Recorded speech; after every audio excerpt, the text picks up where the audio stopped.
X-Block. Ito po yung brand ko, white box Honda side mirror. So tingnan po natin yung pinaka disenyo ng nabili kong side mirror. Yun. So in-unbox ko na. Ito siya.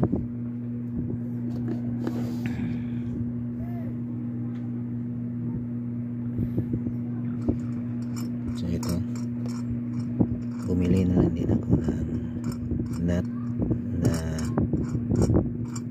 ganito.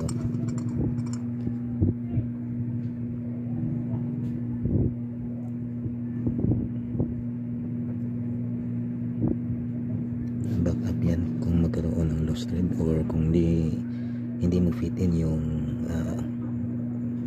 old butas ng akong side mirror na nasira.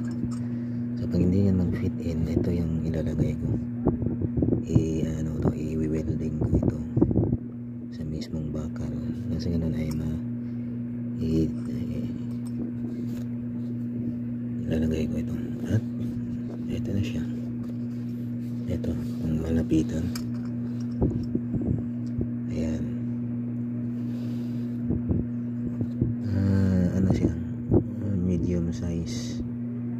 Kasi may nakita may kanina na hanggang dito lang. Tapos yung bilog niya dito is naka half size yung bilog niya.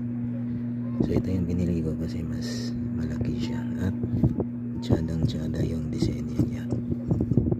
Yun.